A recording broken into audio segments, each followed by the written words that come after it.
You are now watching the He Say She Say Sports Show. I'm your host, King Ralph, here with the homie Kai. What's good? What's good? We at the crib. Hope y'all having a good time. Hope y'all having a good day. How's your day going, Brody? My day is going wonderful, man. I'm excited. This is a big week for us. Yeah. It's the NFL draft week. It is upon us. Yeah, it's upon us, man. But before we get started, I just want to let you know the He Say She Say Sports Show is brought to you by Fitboxer. If you want to book a session, you got photo shoots, Zoom classes, you need the space, podcast, whatever you need, just call 707 Fitboxer. Call the number on the bottom of the screen, and let's jump into it, man. AD and KD come back from injury. KD looked like he never left.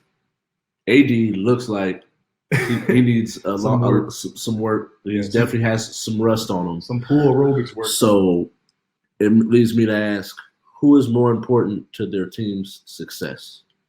Oh, man. See, that's always one of those intriguing questions.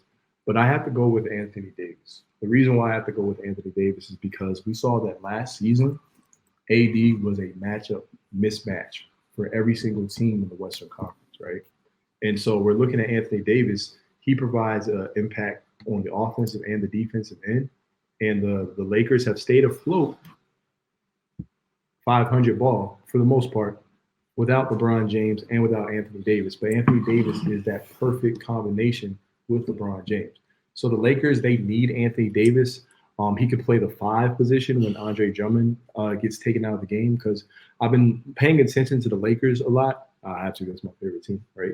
But I've been paying attention, and what I've seen Ralph, was that Andre Drummond is getting dunked on a lot. Right. You know, he's getting Dwight Powell, who has no post moves. He could commit to memory, like drop 25 on him, you know, just off dunks and lobs. Right. You know, so I'm looking at Anthony Davis, and he can help some of that bleeding on the team from the defensive standpoint, and he can create his own shot, you know. So Anthony Davis is important. I'm looking at the Brooklyn Nets as a team, and just offensively on paper, they just have so much firepower. Because KD, here's a guy that even when he doesn't play, they're winning games. And when he does play, he's able to come off the bench and still give you 25, you know, like his average or whatever it is for his career. And that's scary. So that just kind of goes to show you the offensive firepower that the Nets have. They have a lot of three-point shooting. They have a lot of tough-minded individuals on their bench. You know, you have Kyrie Irving, who is a great scorer himself, you know, and then eventually I believe that James Harden is going to come back, and I think they're going to have a relatively easy time going throughout the Eastern Conference. But mark my words, Laker Nation, if Anthony Davis is not back at least to 90%, he has to be at least 90%, guys. The Lakers, it's not looking good, because LeBron James cannot solve all the problems that the Los Angeles Lakers have, because they lost some of that finals experience. They lost the floor general and Rajon Rondo last year, or this past offseason. Rim protection's kind of shaky. Kuzma is in and out of playing on the verge of a bench player in the NBA. To some games, he looks like a G League player. I know it sounds kind of harsh, but these are some of the things that we're not necessarily really hearing about, and things that I'm seeing. So you need Anthony Davis to really come in and set the tone. And he wants to get guys back into a rhythm. So I'm going to go with Anthony Davis. I think is more important to the Lakers right now, in all due honesty. For me, I like to think about, like, I think one could argue that Anthony Davis is more important than LeBron, especially to the total team success. People don't want to hear that, though. But people don't want to hear that. But like, so I think that, because of that argument, and even though some of the things that you brought up, good points about the Nets, I do think that KD is, to ultimately winning a championship. Okay. No matter, even if you have James and Kyrie, if you don't have KD, I don't think it works. Yeah, you need that, because he's the one out of all of them who was like even on the Warriors, he was the best player on an already good team. Right. And he won 2 Finals MVPs. Correct. And none of them have. Okay, I like that. And so with that, like, you get someone that's like a legit closer. Okay. Even as good as Kyrie and James are, when KD, most people guarding KD is KD is going to be, it's a mismatch. Yeah. Some people too small, some people too slow, and some people right. some people too scared. Right, exactly. And Yeah. so, like with that, I don't know. I think KD is more vital to his team, because I think that LeBron is more vital to them winning the championship. I do think that having AD partnered with LeBron is like the perfect combination that LeBron could ever find someone to play with. Yeah. And so when you put those two together, it makes them so much more dynamic. Yeah. And so, but if I just literally had to look at just the talent and what a person gives to their teams, to the teams that they currently have constructed, I just think that KD being that closer, that constant force, that his consistency, leadership, like the ability when all hell is breaking loose. Right. Relax, guys. I got us. I got this.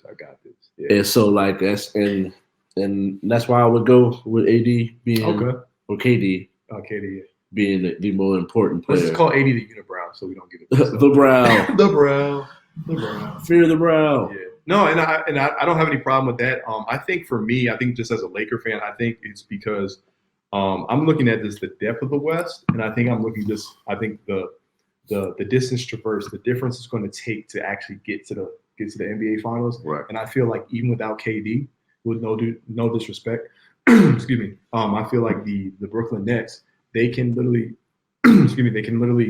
get to that next level. But I do believe once they get into the NBA Finals, they need KD to win. Right. And I think that's when we talked about, I think on the last show or one of the episodes prior, was the fact that, we believe the Brooklyn Nets will win the NBA championship, but it's always based off of health. Right. Kyrie doesn't always have a clean bill of health, even though he's been relatively okay this year. Right. But it's KD having those nagging injuries, leg injuries, hamstring injuries, and James Harden, to the extent, still has to prove himself in the playoffs consistently when things hit the fan. You know what I'm saying? Right. So yeah, I think both are great. Both are great arguments right there, man. And it's going to be interesting to see what happens once LeBron James gets back, because that LeBron, once he gets to, a game 7, what you're getting out of LeBron if it comes down to a game 7, and he's an all-time great, top 3 all time. So I think the fact that you don't have that, and people still have questions about, James Harden in the playoffs, and then Kyrie on the defensive end, even though I contest that they actually can play defense. Right. You know what I'm saying? I've definitely seen him apply pressure on defense. Yeah. But people act like it's a mirage. Right. It's like, what? Like, well, he's not going to do that in the playoffs. So if he does it during a regular season, you don't think he would do it during the playoffs? Yeah. That's crazy. So it's going to be fun. But once again, shout outs to both of those players just being able to come back and be healthy. And I just wanted to kind of add this little nugget in. Guys, appreciate greatness when you see it. They're both great. I know AD, obviously he was that number 2 option with LeBron James, even though I feel like they played through him more last year. But appreciate greatness while you see it, because you never know when one of these players could have a freak injury or anything in the NBA. So appreciate what you see, and let's continue this great NBA season, for sure. Yeah, most definitely, bro. And I'm kind of looking forward to this next one because I love college football. So over the weekend, I seen this list. Yeah. Don't even remember whose it was, honestly, but it got me thinking about some college football. And so it had the most electrifying college football players of all time. Reggie Bush, who I think if you don't have him in your 1 or 2, I think you're hating, honestly. We're going to schedule our little drug test for you if you don't have Reggie Bush. Right. This is like, step to the corner, please. So like we've been on this top 5 thing. So we're just gonna do another top 5. Okay. Who are your top 5? Okay.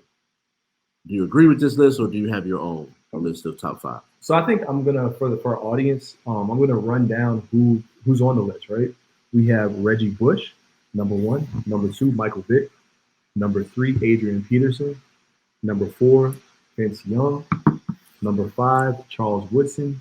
Number 6, Johnny Manziel. Number 7, Lamar Jackson. Number 8, Devin Hester. Number 9, Tyrann Mathieu, the Honey Badger himself. And number 10, Ted Ginn Jr. So first and foremost, I'm gonna say out of the respect for the old heads, for the legends that came before me, Ralph, anyone that I didn't see, we didn't see this from my personal opinion. I'm gonna say I don't wholeheartedly agree to this only because of the lack of knowledge base that I might have with some of the players that I didn't get to see. Right. In the prime, Barry, in college, OJ in college, et cetera, et cetera, et cetera. But I do like some of the guys at near the top. I have no problem with Reggie Bush at number one. Reggie Bush would be my number one because he could play the running back position. He was catching the balls out of the backfield as well. He was doing kick returns. It was to the point where people were saying that Reggie Bush's kick returns were better than some of his just runs. You know what I'm saying? Like, and I know you're more with the numbers, so you probably have his numbers. What he kind of did for his career. And I mean, I can let you read those off when you go, I guess. But Reggie Bush is my number one.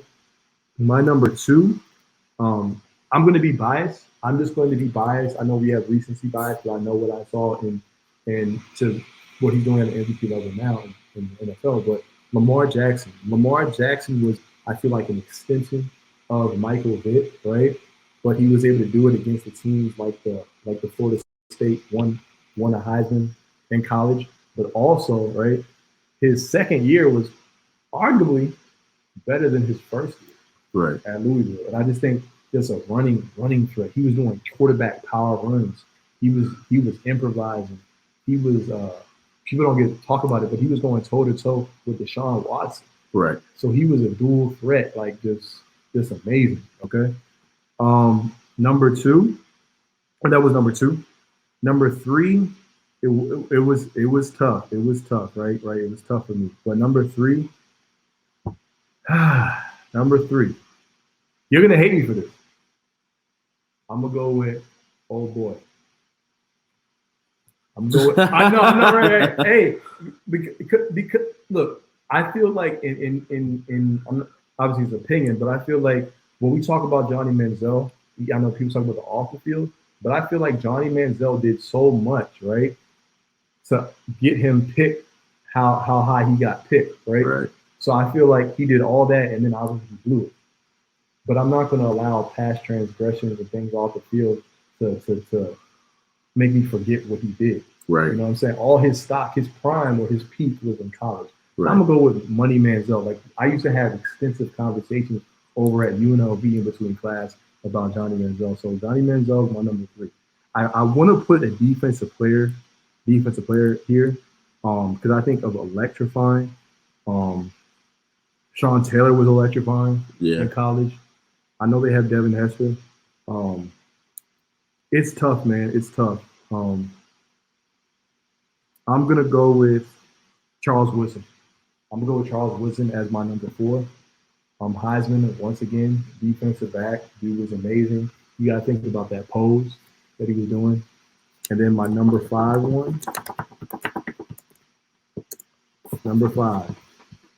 Adrian Peterson was not electrifying to me. I think he was strong, powerful, physically dominant, something that we hadn't really seen before like that. You can make the case for guys like the Eddie Georges of the world. It's tough. It's tough. That fifth one is always tough. I'm going to go with Vince Young. I think Vince Young perfectly placed at 5, so I'm going to go one spot down from the 4th spot where he was originally ranked at 5. And the reason why I have Vince Young 5 is because to this day, in my personal opinion, that college football game was the best college football game that I've seen in my years. You know what I'm saying? And how he just we always remember that play. Right. You know what I'm saying? And there's a funny picture. If you go to Google Images and you type in Disney World, USC, Texas, and it's Matt Leinart and Reggie Bush has his hat low, trying to look all cool, and they got like all the Jordan sweats on, the USC gear, and then you have Mickey Mouse in the middle waving, and Mac Brown not Mac Brown. Was it Mac Brown? Yeah, it might have been Mac Brown. Yeah, you have Pete Carroll's wearing floodwater pants, and you have Vince Young just like right there next to Mickey, like waving. You know what I'm saying? He's just smiling and cheesing. So you have the too cool for school cats, and you have Vince Young. And there's a whole lot of people outside of California that didn't like USC. and Right. we called them the ugly spoiled children, right? And Vincent was able to go in there and just, bro, I was so happy how he tore them up. Bro, Yeah, hey, I was rooting for them. yeah. So I know that's my list without being long-winded, bro. That's my list. So I got Reggie Bush, I got Lamar, I got Johnny Manziel, Charles Woodson, and Vince Young. So yeah, I'm ready to hear what you got because I know you got the numbers. I'm actually didn't pay attention to numbers, honestly. Okay. Because I think with the less refined, numbers can't really do I like that. The justice Yeah. of like so some people that are in my honorable mention, Pat White, Thank you. Come with the history. Steve Slater. Them two together. In West Virginia, bro, they were a problem. Okay. Darren Sproles Mm. had almost 2,000 rushing yards and was fifth in Heisman voting. I forgot about LT. Yes. LT was a problem too, and I think he lost to Peyton. Yeah, sorry. But he was a problem. So like going into that, Denard Robinson is my 5. T-Pain. Just like the hair, he was on the cover of NCAA after when he played with the Jaguars. They put him on. They put him on. Actually, I think he's the last cover artist, cover athlete for college football. Didn't he play? They converted him to running back in the Jaguars. Right. Yeah. And so T-Pain Robinson. Yeah, so like with him, that was boy was a problem. Now he didn't necessarily translate to like victories, but it was all right. His athleticism and what he was able to do, like he just was out of this world. And so Lamar Jackson at 4. That's fair. Yeah. His ability, what he was able to do from throwing the ball as well as running the ball, like he putting up running back numbers, but still was putting up high quality passing numbers too. And he had that little like that side shift. Every time he fake someone, he did a little side shift or whatever. And like you said, he was going toe to toe with Deshaun Watson, going down to the wire. And Deshaun Watson was one of my favorite quarterbacks to come out of college in a minute, barring all of his legal troubles. Not talking about those things. That's a whole other subject. But Sean Taylor, I was during that time period when he was in college. Like I couldn't have talked to anybody around me and not known that if you ask me what college are you going to go to, I was going to go to the U. Bro, me too. And so like during that whole time period, all the athletes that they had, the one that stuck out to me the most was Sean Taylor, outside of Willis McGahee, but he had his knee trouble. And so if that's another person, Willis McGahee is on my honorable mention because he was a whole problem. You got to think about how nice his NFL career was and think that he lost so much of that talent and athleticism that he still was able to be around for so long too. He might even ran for 10,000 yards too, which is crazy after blowing out his entire knee. Devin Hester,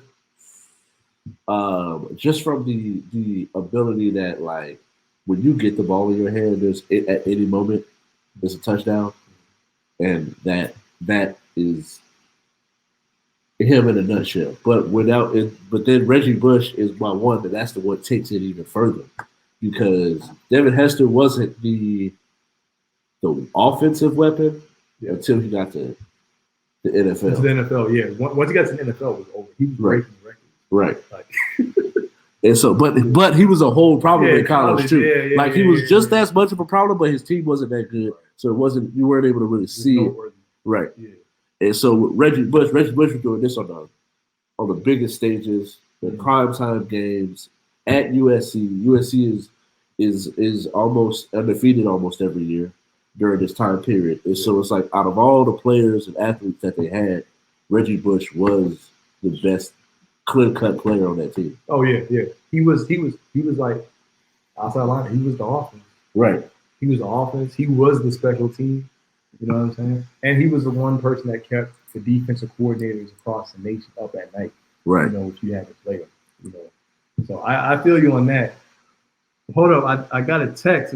It's from Tim Tebow. What? Now Tebow, settle down now. He said, "How dare you? This is blasphemy." Tim Tebow. Yeah. See, Yeah, we're not even going to Yeah, go we there ain't because he gonna- has all the athletes. Yeah, Tim That's why Matt Miner's not on this list.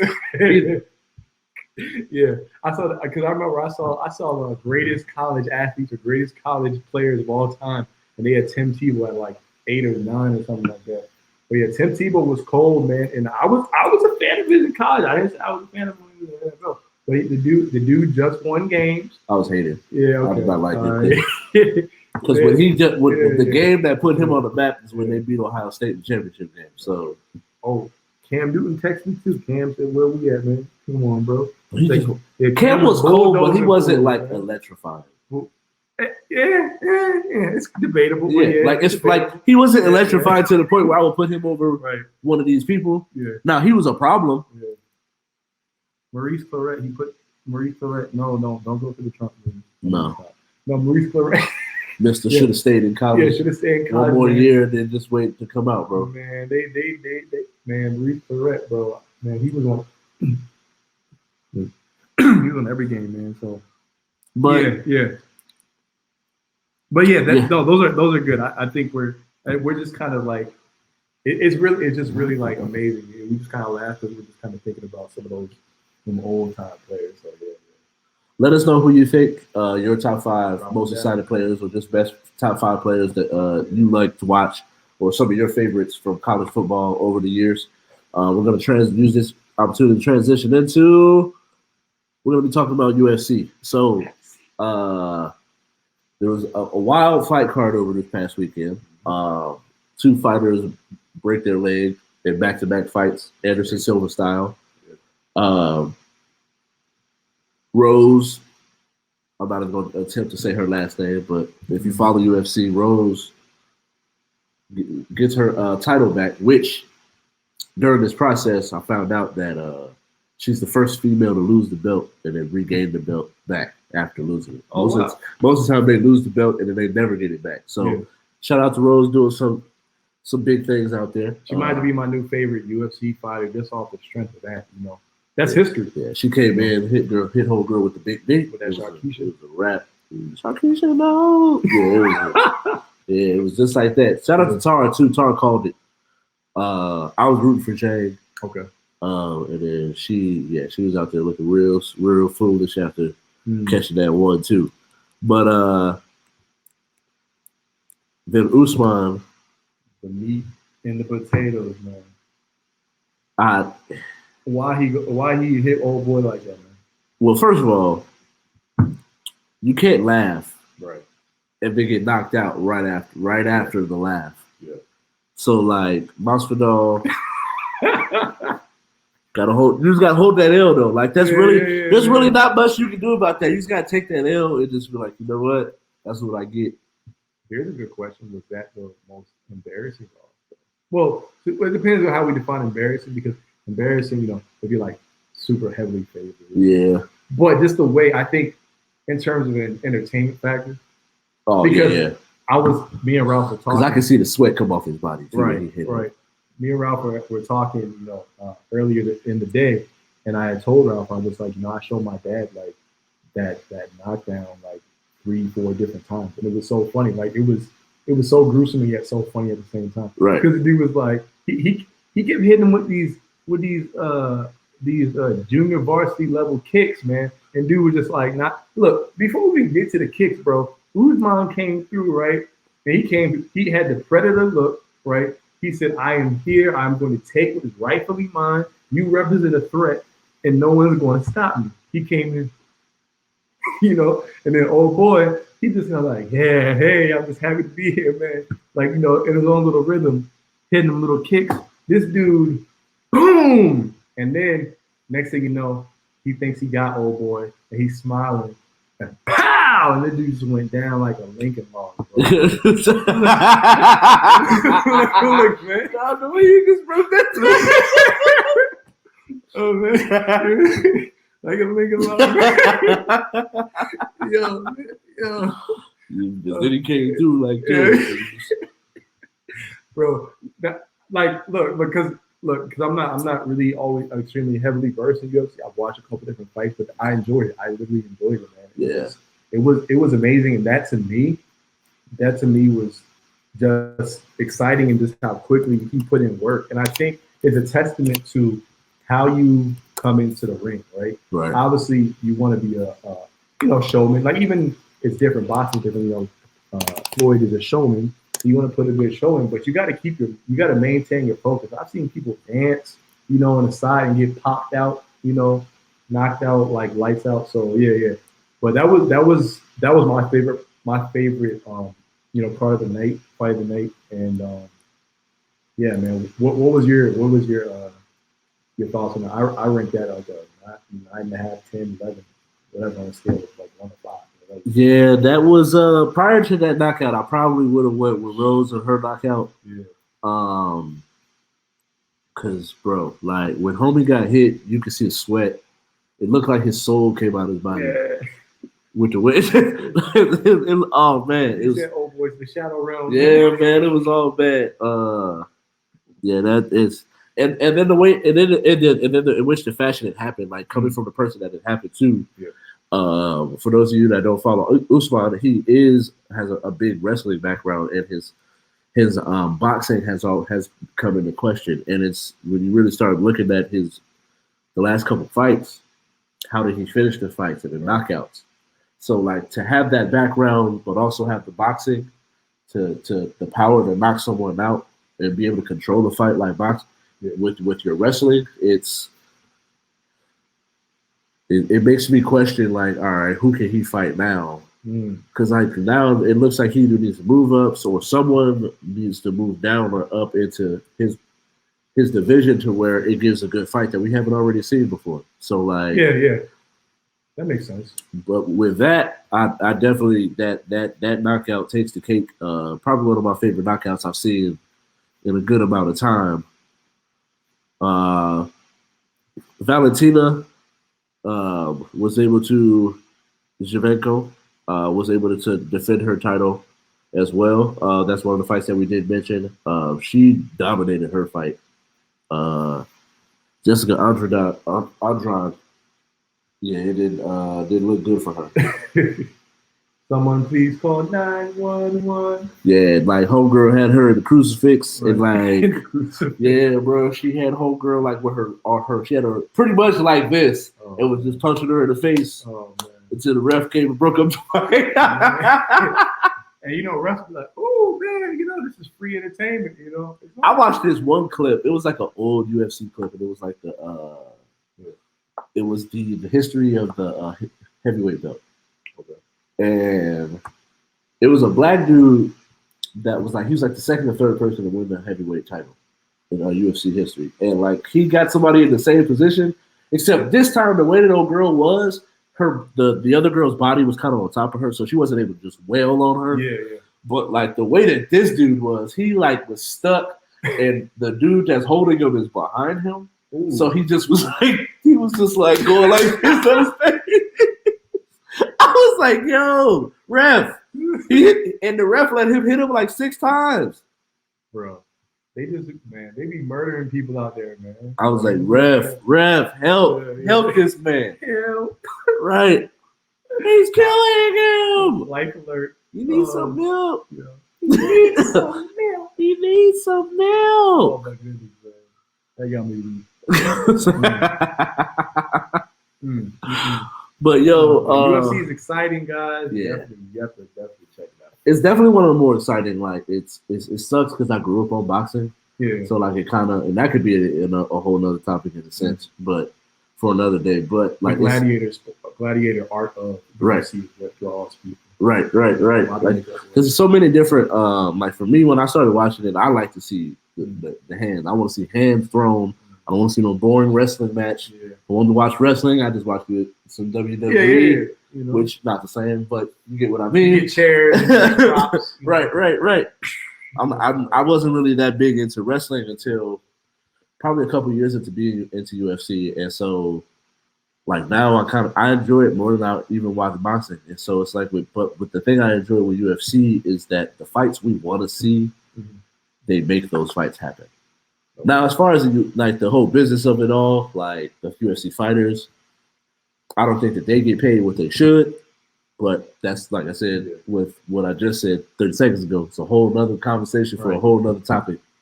Yeah, we can have a Forbes conversation on another. Right. So with that, a little bit of something I've been wanting to talk about before. I'm really big into baseball. Baseball season just started up, and so some of the young stars that we have in the league right now are very boisterous and loud when it comes to their celebrations with hitting home runs. Where before, even Sammy Sosa doing like the little skip after it was like looked at in a negative light. And so baseball is one of the few sports that has these unwritten rules, emphasis on the air quotes, that like people abide by like their actual law. Right. And so one of the big things that is the not wanting to show up other people. So after that, like a pitcher, it's normal practice for a pitcher to throw the ball at you when you come up to bat the next time, or they'll hit the next person after that just to show your team like, oh, we're not putting up with that. And so Trevor Bauer came out and had some comments to say about it. And he was asked how he felt about Fernando Tatis and how he celebrates it. He was like, I like it. I think that pitchers who react by throwing at people, it's pretty soft. If you give up a homer, the guy should be able to celebrate it. I think it's important that the game moves in that direction and we stop throwing at people because they celebrated having some success on the field. And I personally agree with him. It leads me to ask, does baseball need to get with the times? Because this is pretty much how these young kids are celebrating. Hell to the yeah. yeah. Yep. Hell to the yeah. Look, man, get with the times, man. Look, I believe in what we call evolution. Not everything that is new is good, though, but this is expressing yourself, right? We have personalities for a reason. Every individual that's watching this, right? Every individual in the world has a personality. Things that make them happy, things that make them sad. You want to express things whenever you do something good, right? Because what? A coach going to come and give you an A out there? They're going to come pat you on the back all the time? No. Allow them to express themselves. If Antonio Brown at the peak of his powers was allowed to twerk in the end zone, even though I'm not a fan of them just twerking like that. But hey, that was what he did. He would do backflips and twerk in the end zone, and this was a thing, right? And football players can do all these different things. I don't see why baseball can't do it. Like, but it's tradition, man. This isn't Fiddler on the Roof. I ain't worried about tradition. Come on right now, bro. Right. Like, you already got your tobacco. You already got, all the other kind of stuff. That's cool. But let people celebrate. You know what I'm saying? So me personally, I like this guy, Trevor Bauer, what he said about Fernando. I was going to say something else, but Tatis Jr. Yeah. I had to do it. I'm like, that door was left wide open, bro. Anyway, Fernando Jr., what about what he said, man, I'm all for it. I'm all cool with it. You know what I'm saying? As long as you're not mocking anybody, it's cool. If you don't like something, shut them up the next time by actually putting the ball in the strike zone, working on your pitches. You have enough pitch count where you can actually, try to work on striking somebody else. Make no excuses, be better tomorrow. That's what I always say. Make no excuses, be better tomorrow. And I think it's perfectly fine. I don't think there's any issue with it. It's not like, okay, a team is up 20 runs and you're out there. What's that word? What, showboating? Yeah, showboating. Now, I do think it would be funny if someone hit a home run and started popping and locking all the way to first base. I would die, man. Because people don't want to admit this, but there's also, a lot of people that stop watching the game of baseball. Now, some of that is due to when they had the steroids, like increased use of steroids and stuff. Like you have the NL MVP that got found out for that. Right. The game is slow. Less people are entering into it at the little league levels and things of that nature. So yeah, add some flair, add some personality, add some add a pulse to the game. I think the game of baseball needs a pulse. Right. So me personally, I don't have any issue with it, Ralph, and I think this is good for the game. With these young folks take over. So, yeah. And I totally agree with that 100%. I think that with the things that you mentioned, it is a moment where the game is not. It was America's pastime, and I don't believe we call it that still, but it's not. People watch football. Right. Football is America's pastime at this point. Mm-hmm. And so I do think that the game being young, a young man's game, like it is today, the Bryce Harpers, Fernando Tatis, shoot, even Trevor Bauer as a pitcher is one of those people that'll strike you out and then talk stuff as you walk away from the plate. Yeah. And so I enjoy that because I like that. I that's one of my favorite things about basketball is that there's different personalities that you can have on the court. There's a Russell Westbrook. There's a who is more of he has this aggression, but as far as like the trash talk, unless you come at him, he don't really say much. Where Jordan had that same fire, but he also came with that trash talk. You got the KGs of the world. You got Dwight. KG never stopped. You got Dwight. Dwight was more of the goofy. I'm gonna be goofy, but you're gonna get this. I'm gonna get this 2020 with 5-6 blocks too. Right. And so I do enjoy that part as well as with baseball. Let them have some, and I want you to have that fire because I want to know that you care. Yeah. And it's like this, especially when it comes to seeing like one of your comrades, your brothers out on the field, giving it they all. I want to see that you out there talking stuff. Yeah, go ahead and talk your stuff, bro, after you struck 2-3 people out. And I do think that will bring the excitement back to the game because baseball is still to this day, it's my favorite thing to go sit and watch. Mm-hmm.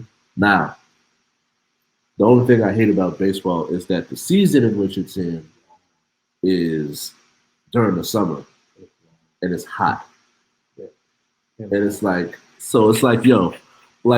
you at a certain point, like I can deal with the length of the game if I'm not cooking during the whole game. Like if it's some shade and I'm out, it is cool. Like I got a cold beer, got me a hot dog, I'm chilling. Like all right, we're cool. But like when it's like you out in the sun and you just out there cooking, and it's like you know, like fam, like I'm not here. I didn't come here for this. That's not why I showed up for this, man. Save me. Right. You got sweat coming down from the hat, you know. You know what I'm saying? Man, you feel like you could barbecue some ribs on the seat. Right. You can cook the meat on the back of my neck. Yeah, exactly. That's like my neck is the grill right now, bro. It's a flat top, bro. No, but I agree with you, man. And like really, I'm just the whole entire time I'm still envisioning. I really want to see someone like hit a home run and start popping and locking down the foot. That would be hilarious, man. Like that would be funny because I feel like there's someone who actually wants to do it. They just haven't done it. So it'd be cool. Yeah, but let us know if you think baseball should get with the times or if they should stay with their usual traditions. Thank you all for watching. It was a pleasure. The way I probably will break this down on YouTube is the mock draft segment will be its own thing. Catch us on Instagram. Type in at He Say She Say Sports Show. Catch me on Instagram as well at KYNGRALPH at King Ralph. And you can catch me on Instagram at b.houseofhoops. NBA news, highlight, player analysis. You already know what it is, man. All right, go on our YouTube channel. Like and subscribe. Type in the He Say She Say channel. Bye.